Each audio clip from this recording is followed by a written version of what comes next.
The crowd fell silent the moment the challenge echoed across the bright community gymnasium.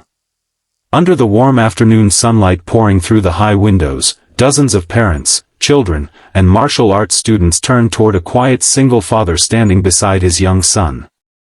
The confident female black belt smirked and pointed toward the heavy punching machine in the center of the room. Her voice carried across the entire building as she challenged him to prove he was stronger than he looked with just one punch. Most people laughed, expecting the shy father to embarrass himself. No one imagined that within minutes, every person in that room would witness a lesson so unforgettable that many would leave with tears in their eyes. Before this incredible story begins, if you believe kindness deserves a second chance and that true strength is measured by character rather than pride, please like this video, comment below, share it with someone who needs encouragement today, and subscribe to Dad's Soul Diaries. Your support helps us continue bringing emotional stories that inspire hearts around the world. The quiet father was named Rowan Barrett, a 38-year-old widower raising his 10-year-old son, Micah, alone. Rowan worked long hours repairing construction equipment at a local workshop. His hands were rough from years of honest labor, his clothes were simple, and exhaustion often showed beneath his gentle eyes. Life had not been easy since losing his wife to a sudden illness 4 years earlier. Every sunrise began with preparing breakfast, helping Micah get ready for school, working 10-hour shifts, and returning home to cook dinner, help with homework, and reassure his son that tomorrow would always be better. Despite carrying so much responsibility, Rowan rarely complained. His greatest goal was giving Micah a childhood filled with hope instead of sadness. Micah had recently become fascinated with martial arts after watching local tournaments online. Rowan could barely afford the monthly tuition, but he quietly took extra weekend jobs so his son could attend beginner classes. Watching Micah smile in his white uniform made every sacrifice worthwhile. The dojo was owned by an accomplished instructor named Celine Voss, a woman in her early 30s whose championship medals decorated the entrance wall. She had earned respect through years of discipline and competition, becoming one of the youngest instructors in the region to achieve her rank.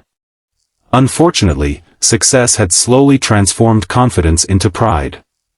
She believed dedication alone explained achievement and often judged people by appearance before learning their stories. When Rowan first arrived wearing worn work boots and faded jeans, Celine quietly assumed he lacked discipline. She noticed his calloused hands, his tired posture, and the old pickup truck waiting outside. Without realizing it, she allowed appearances to shape her opinion. Micah, meanwhile, trained with remarkable enthusiasm. Though small for his age, he practiced every movement carefully. Whenever he stumbled, Rowan encouraged him from the sidelines with a warm smile instead of criticism. Other parents admired the father's patience, but Celine viewed it differently. She believed tougher discipline created stronger students. One sunny Saturday, the dojo hosted its annual family demonstration day. Parents were invited to participate in friendly competitions designed to entertain the children. Bright daylight streamed through the windows as families filled every seat. Laughter echoed across the gym while students demonstrated kicks, forms, and board-breaking techniques. Near the center of the room stood a digital punching machine capable of measuring striking force. Participants lined up eagerly, competing for fun rather than prizes. Strong teenagers posted respectable scores. Experienced martial artists received loud applause. Children giggled each time their tiny punches barely moved the meter.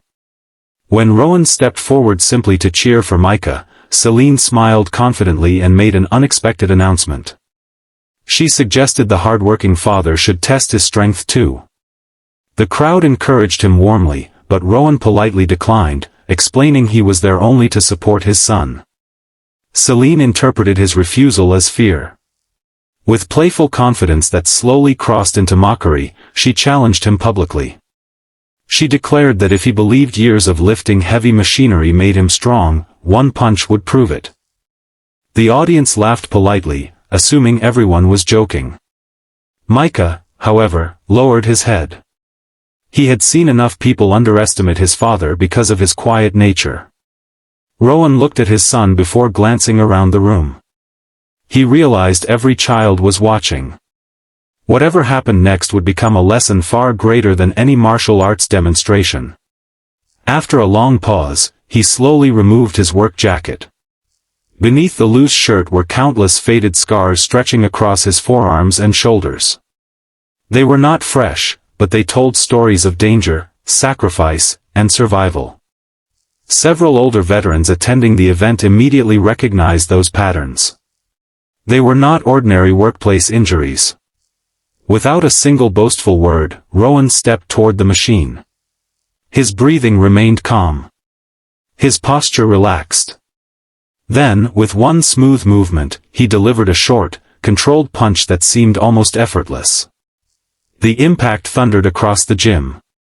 The heavy machine lurched backward, its digital screen flashing numbers so high that the safety system briefly froze before resetting itself. Gasps replaced laughter. Children stared wide-eyed. Even experienced martial artists looked at one another in disbelief. Silence filled the room. Celine blinked repeatedly, convinced the machine had malfunctioned. It hadn't. One elderly spectator slowly approached Rowan and quietly asked whether he had once served in the military. Rowan hesitated. He never enjoyed discussing his past.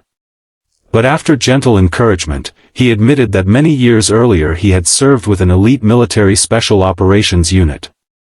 During multiple deployments, he specialized in rescue missions where protecting innocent lives mattered far more than personal recognition. His training demanded incredible physical conditioning, but even more importantly, it demanded emotional control. Every decision carried the weight of human lives. He explained that after leaving the service, he promised himself he would never use those skills to impress people or inflate his ego. His greatest mission had become raising his son into a kind, honest man. The room remained completely still. Suddenly, the scars on Rowan's arms no longer looked intimidating. They looked heartbreaking. Micah quietly walked to his father's side, wrapping both arms around him with overwhelming pride. Many parents wiped tears from their eyes. Celine felt something far heavier than embarrassment. She felt regret. She realized she had spent years teaching students about discipline while forgetting the deepest lesson martial arts was meant to preserve: humility. Later that afternoon, after most families had left, Celine found Rowan cleaning up folding chairs alongside other volunteers. Despite everything that had happened, he worked quietly without seeking attention. There was no bitterness in his face, no desire for revenge, no satisfaction from proving anyone wrong. That moment humbled her even more than the punch itself. She sincerely apologized for judging him by appearances and for placing him in an uncomfortable situation. Rowan accepted the apology immediately. He explained that everyone makes mistakes when they stop seeing people as human beings and begin seeing only outward appearances. Forgiveness, he said, allows both people to become stronger. Those words stayed with Celine long after the event ended. Over the following months, the dojo gradually changed. Instead of celebrating only tournament victories, Celine began recognizing acts of kindness, patience, and encouragement. Students received praise not only for powerful kicks but for helping younger classmates stand after falling. Parents noticed a warmer atmosphere replacing quiet competition. Micah flourished under this new environment.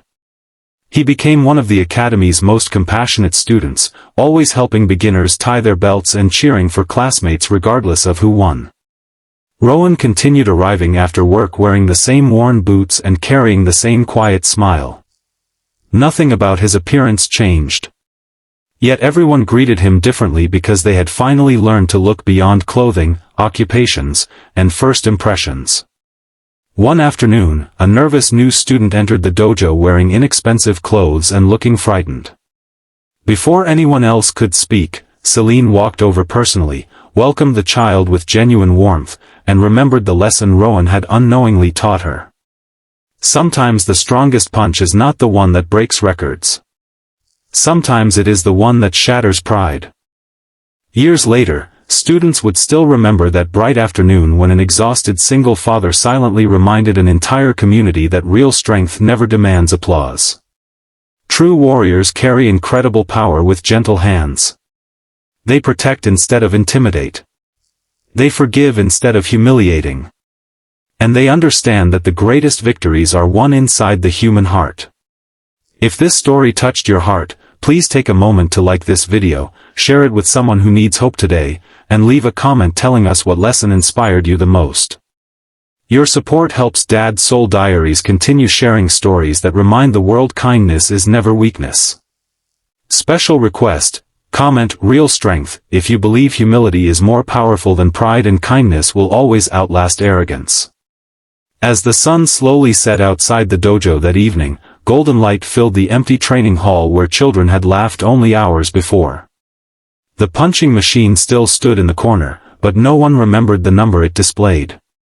What everyone remembered was the quiet father who never wanted to prove himself, the little boy who discovered the greatest hero in his life was already waiting at home, and the proud instructor who found the courage to change. In the end, it wasn't one punch that shocked everyone. It was the realization that the strongest people are often the kindest, and the greatest champions are those who never need the world to know just how powerful they truly are.